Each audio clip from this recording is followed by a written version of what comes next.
आपका चश्मा ठीक है ना? कितना पावर है? नहीं, मैं ऐसे ही पूछ रहा हूँ, मतलब मैं आप पे तंज नहीं कर रहा हूँ।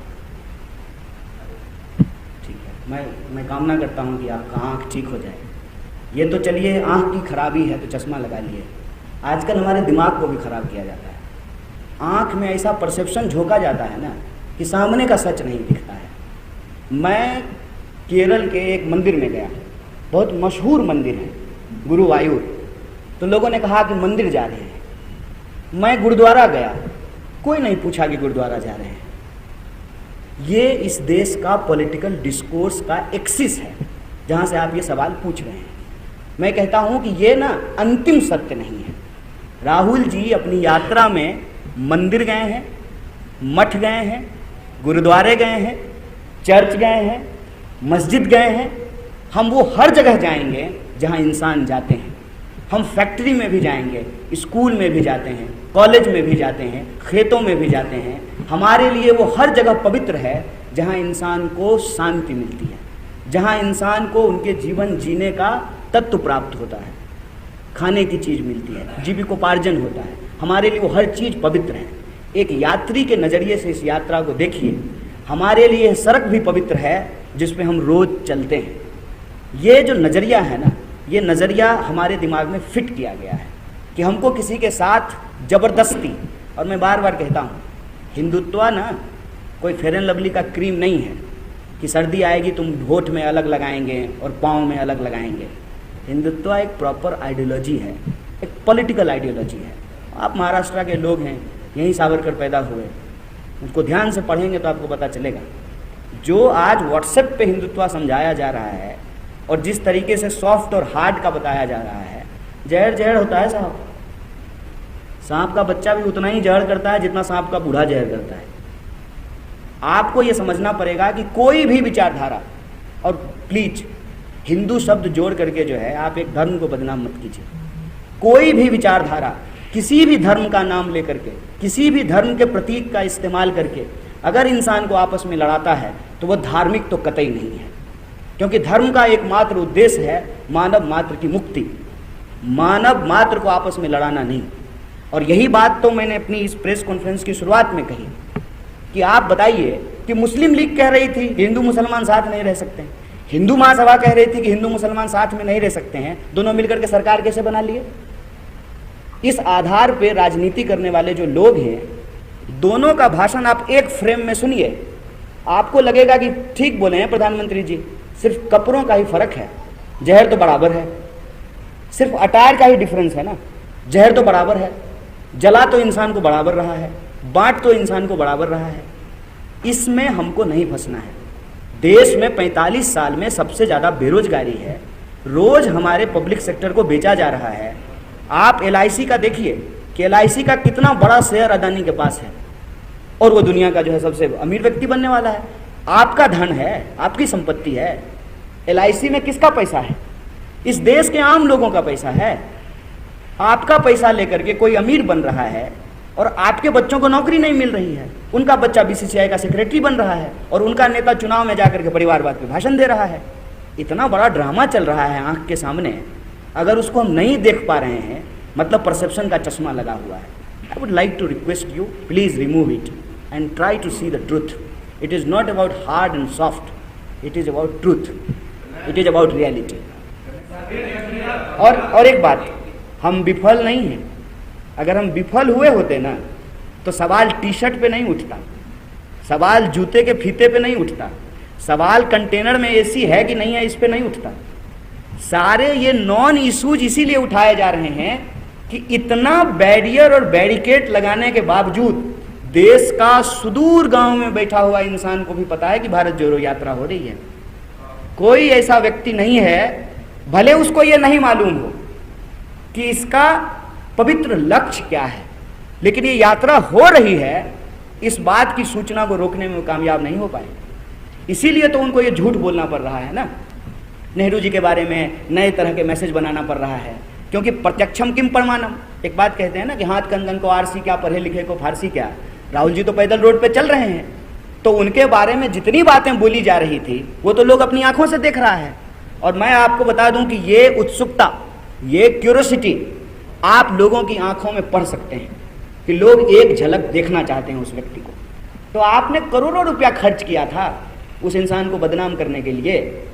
हमको करोड़ों की जरूरत ही नहीं पड़ी, हम बस गांधी की उस महिमा के साथ चलना शुरू कर दिए, लोगों तक वो मैसेज और संदेशा पहुंचना शुरू हो गया, तो फिर से इनको नया मैसेज बनाना पड़ रहा है।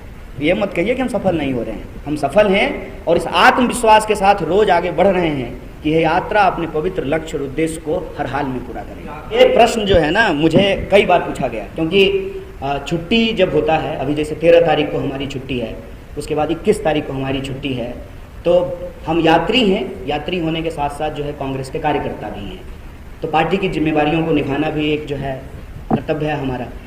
तो मैं पिछली बार गुजरात गया था पिछली छुट्टी में, तो लोगों ने मुझे पूछा कि भारत जोड़ो यात्रा का क्या इम्पैक्ट है। हमने कहा कि भारत जोड़ो यात्रा का इम्पैक्ट इलेक्शन से पहले इमोशन पर है, इसको नोट कीजिएगा।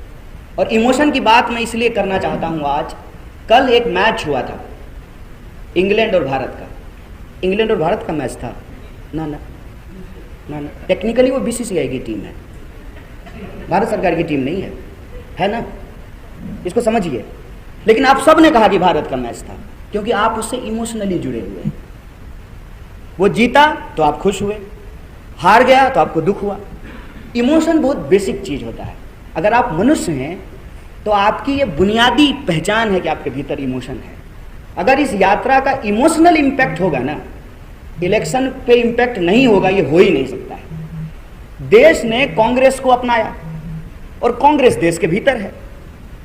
देश कांग्रेस को अपना ले और देश को जिस तरह से कांग्रेस ने बनाया उसको देश याद कर ले, कांग्रेस का इलेक्टोरल इम्पैक्ट नहीं होगा, ये प्रश्न ही जो है बचकानी बात है। मैं इसीलिए कह रहा हूं कि बार बार हम लोग इलेक्शन पहले रख रहे हैं। आप लोग भी सवाल को पूछ रहे हैं, भारत जोड़ो यात्रा बार बार इमोशन को पहले रख रहा है।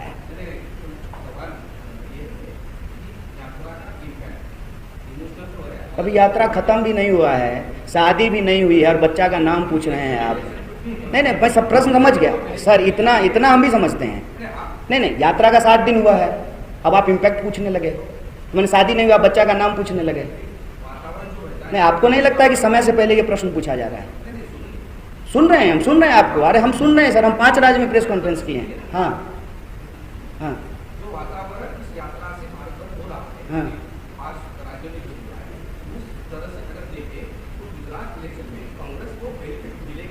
नहीं, बेनिफिट के लिए कांग्रेस को बेनिफिट नहीं चाहिए ना। कांग्रेस को बेनिफिट चाहिए होता तो यात्रा गुजरात में होती। ये प्रश्न आपकी घड़ी अटक गई है ना, हमारी घड़ी नहीं अटकी हुई है, हमारी घड़ी चल रही है। हम रोज 25 किलोमीटर चल रहे हैं, आपकी अटकी हुई है। आप भी सुबह आइएगा, मैं आपको इनवाइट करता हूँ चलने के लिए। नहीं, मैं वही कह रहा हूँ, मैं 1500 किलोमीटर चल लिया हूँ, मैं 1500 किलोमीटर चला हूँ सर। मैं जो कह रहा हूँ उसको समझिए। हम क्वेश्चन आपका डॉज नहीं कर रहे हैं, बस हम आपको ये कह रहे हैं कि हम पार्टी के कार्यकर्ता हैं, कांग्रेस एक राजनीतिक दल है, तो सिर्फ और सिर्फ चुनाव पे मत अटक जाइए। इस यात्रा का उद्देश्य इलेक्टोरल नहीं है, इतना क्लियरली बोल रहे हैं। इम्पैक्ट का जहां तक सवाल होगा, अगर हम लोगों के इमोशन को जोड़ पाएंगे, जो इस यात्रा का लक्ष्य है, लोगों की भावनाओं, उम्मीदों और आशाओं को जोड़ना, तो स्वाभाविक रूप से वही लोग जाकर के वोट करेंगे ना। अगर इलेक्टोरल हमारा प्राइमरी एजेंडा होता, हम बार बार कह रहे हैं, तो इस यात्रा के रूट में हिमाचल और गुजरात होता। इस यात्रा का रूट दक्षिण से उत्तर की तरफ है। हम जबरदस्ती जो है महाराष्ट्र से अपना रूट घुमा करके गुजरात तो नहीं चले जा रहे हैं। और गुजरात का जहाँ तक चुनाव का सवाल है, गुजरात में जो लोग काम कर रहे हैं, जो लोग वहाँ जा कर के बात कर रहे हैं, उनको मालूम है कि कांग्रेस जो है जमीन पे बहुत मजबूती से लड़ रही है। वो बिल्कुल एक अलग अलहदा सवाल है। मैं बस ये आपसे आग्रह कर रहा हूँ कि उस सवाल को इस सवाल से जबरदस्ती बेमेल मैच कराने की जरूरत नहीं है। हम लोग जब अपने देश के पहले शिक्षा मंत्री के बारे में बात कर रहे हैं, तो हमको ये याद रखना चाहिए कि इस यात्रा के ऊपर सबसे ज़्यादा जो बीजेपी कीचड़ उछाल रही है, उसमें एक धब्बा जो लगाने का वो प्रयास बार बार कर रही है कि भारत तो पहले से जुड़ा हुआ है, भारत को कांग्रेस ने विभाजित किया। ये झूठ वो बार बार बोल रहे हैं। आप मीडिया के साथी हैं, आपसे वो अक्सर अपने सवाल जवाब में ये बात कह रहे हैं, नहीं तो उनके पास व्हाट्सएप की एक बहुत बड़ी इंडस्ट्री है जिस पे वो झूठ चलाते हैं। तो मैं आपसे ये साझा करना चाहता हूँ कि जिन्ना की विभाजनकारी राजनीति के साथ आज जो लोग गद्दी पे बैठे हुए हैं उनकी विचारधारा से संबंधित संगठन हिंदू महासभा का गहरा संबंध था। आप जानते हैं कि 47 से पहले भी देश में चुनाव हुए थे और उन चुनावों में हिंदू महासभा और मुस्लिम लीग मिल करके सरकार बनाई थी, जबकि हकीकत क्या है, जिन्ना कहते थे कि हिंदू और मुसलमान साथ नहीं रह सकते और दूसरी तरफ जो हिंदू महासभा के नेता थे वो कहते थे हिंदू और मुसलमान साथ नहीं रह सकते हैं। इसी बंटवारे ने, इसी नफरत की राजनीति ने देश को एक बार विभाजित कर चुका है। और आज जब हम 2022 में भारत जोड़ो यात्रा निकाल रहे हैं तो हमारी सबसे बड़ी चिंता यही है कि जो देश ज़मीन से जुड़ा हुआ है, जो देश ज्योग्राफिकली जुड़ा हुआ है, वह देश इमोशनली भी जुड़ा रहे। ज़मीन के साथ साथ हमारी भावनाएं भी जुड़ी रहे, हमारी उम्मीदें भी जुड़ी रहे, हमारी आशाएं भी जुड़ी रहे। इस देश के किसी भी नागरिक को, चाहे वो समाज के अंतिम पायदान पे खड़ा व्यक्ति हो, उसको कभी ये महसूस ना हो कि इस देश में उसके भविष्य की चिंता नहीं की जा रही है। हम ये महसूस कर रहे हैं कि लगातार राजनीतिक विमर्श से, सामाजिक विमर्श से, परिवार के व्हाट्सएप ग्रुप में, स्कूल के व्हाट्सएप ग्रुप में लोगों के बुनियादी सवाल गायब कर दिए गए हैं और जो गैर जरूरी चीज़ें हैं उस पर फोकस किया जा रहा है। इतिहास को गलत तरीके से प्रस्तुत करके हमारे वर्तमान का अपहरण किया जा रहा है और हमारे भविष्य को अंधेरे में डाला जा रहा है। इसी परिस्थिति को समझते हुए यह भारत जोड़ो यात्रा एक पवित्र उद्देश्य लेकर के चली है। यहाँ भी ऐसे नौजवान मिले जो एनसीसी में थे या किसी प्राइवेट आर्मी एकेडमी में ट्रेनिंग लिए हैं, उनको लगता है कि उनको अब आर्मी में नौकरी नहीं मिल सकती है क्योंकि सरकार नौकरियां ख़त्म कर रही है। और मेरी उस बात से वो सहमत होते हुए नज़र आए कि आपके बच्चे की नौकरी की गारंटी नहीं है और अमित शाह जी का बेटा बीसीसीआई का सेक्रेटरी बन गया है और वो सेक्रेटरी बना रहे, इसलिए कानून में भी परिवर्तन किए जा रहे हैं।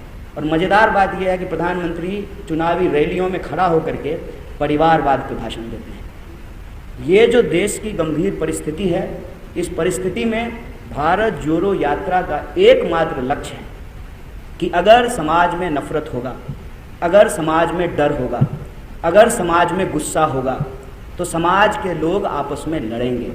समाज के लोगों को इकट्ठा होकर के गरीबी के खिलाफ लड़ने की ज़रूरत है, छुआछूत के खिलाफ लड़ने की ज़रूरत है, महंगाई के खिलाफ लड़ने की ज़रूरत है, बेरोजगारी के खिलाफ लड़ने की ज़रूरत है। लेकिन समाज अगर पहचान के आधार पर एक दूसरे से लड़ता रहेगा, अगर देश एकजुट नहीं होगा तो फिर देश प्रगति कैसे करेगा। यही इस यात्रा का लक्ष्य है।